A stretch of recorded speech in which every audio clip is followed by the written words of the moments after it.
Hey guys, Russo, how are you today? I was just watching the baseball channel here, but I'll shut it off for a moment or two to bring to you another break of something that was just dropped off at my doorstep. And, I love this shit. But anyway, before I go any further, last night, start of a 3-day weekend, and I was reminiscing a little bit. You guys ever reminisce? Well, I got a few more years on the majority of you, so I may reminisce a little more. Yeah, you'll find out what I'm talking about as you get a little older. Well, I was reminiscing about the past, the things my folks that were not around anymore, old buddies that may not be around for whatever reason that may be. Just things in general. And I don't know. I remember going back when I was a kid. My mother, God rest her soul, she always was talking about her friends about how she was able to get. I was an only child, believe that or not, and how she got to make a baby that was born. I would think I was 11 freaking pounds when I was born. I told you when I was born, the nurses put a baseball bat in my hands. That was the first thing my old man saw when he came to see me for the first time. He saw little Ricky Russo sitting there with a baseball bat in his freaking hands. Well, and I heard that I was the first baby. You know how when the babies are born, I don't know if they still do it now. I don't have no kids. The babies come out of the vaginal opening there and all that shit, and the doctors hold the baby up and say, "Oops, excuse me," I slapped the computer. Slap them on the ass to make sure that they breathe. Because when they cry, they were all right. So the doctor, I came out, la-di-da, and all that, and the doctor slapped me on the ass. And the nurses told my mother later on that I was the first baby that looked at the freaking doctor and slapped him back. And nobody ever hit Ricky again going forward. And that I was born with my mouth open and I ain't never shut it since the day I was born. Also, my mother used to tell her girlfriends and whatnot that she wanted a boy more than anything else. She only had one kid, yours truly, and what she was told you had to do to have a boy was you had to eat a lot of broccoli. So my mother ate broccoli 3-4 times a day. She wanted a boy. She prayed. She left the novena and left to go to the church and light a candle all the time. They didn't have that shit back then when you knew what you were having, whether it was a boy or a girl. It was ultrasounds and whatever they do. But she had a boy. She had a Russo, Ricky Russo. But you know what? I also was told that when I came out, I also was a little bit green. I wonder why. Then I was reminiscing about my old man when I was young. I don't know. I told you I dropped out of school in the 6th grade. So I pretty much was on my own after that. I wasn't homeless, but I hardly was ever home.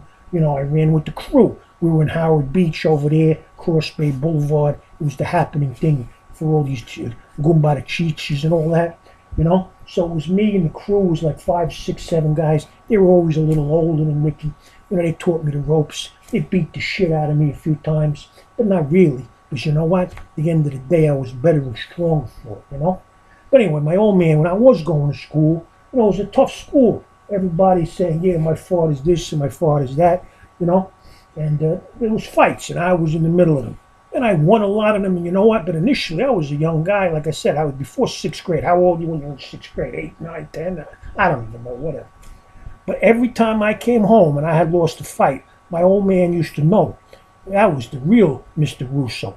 He used to know that I came home whether I won or lost. And he used to look at me. And he used to say, Ricky, what happened? I says, Pops, look, I gave him my best shot, but it didn't happen this time. My father used to take me out in the back with the belt. He used to beat the shit out of me. And he says, look, Ricky, you go out right now and you find that guy that you fought. And you beat the shit out of him and you don't come home until you win. Don't come home until you win. Well, you know what? I came home a lot. And from that day on, I learned something. I didn't lose any fights since then. So anyway, that was something to reminisce about. Look, am I bullshitting too freaking much over here? You know what I mean? And then there was this girl at the pizzeria. Again, I was a young guy. I don't know. I was just so long, guys. I mentioned it in the video before. Her name was Maria, and she worked at the pizzeria on Cross Bay Boulevard. And boy, that was my first love. Even to this day, when I hear the name Maria, my knees, my legs wobble a little bit. Yeah, she done it for me. She was the first one. So anyway, guys, with that being said, I gave you a little reminiscent. So I'm going to show you box break now. I've done a couple of cases of this. This stuff is real nice as far as I'm concerned. Spectra Basketball. Again, a very high-end product for the amount of cards that you get. But the cards are gorgeous. There's colors and numbers and patches and whatever. And I love it. I love it. I do. I freaking love this shit. So it's a 5-box case. And here we go. And let's see what I show you. That maybe one day you'll reminisce and say, hey, you know what? I remember when Ricky pulled this card back in the year 2016. Now, again, you guys ain't going to know me forever. Matter of fact, you might only know me for a short more time. We'll see. That all depends on you. All right, first card is the base of Dennis Rodman, blue. They're numbered. I ain't going to tell you the numbers unless I find it necessary. Your next card is a die cut, and this is of Klay Thompson. Die cut, they're numbered to 25, Klay Thompson. No? It's pretty, no? I like unusual stuff, you know, die cuts and patches and stuff. And here's a jersey card of Bobby Portis of the Bulls. You know, the Bulls, man, what a team. They're going to put a whole new freaking team on the court next year.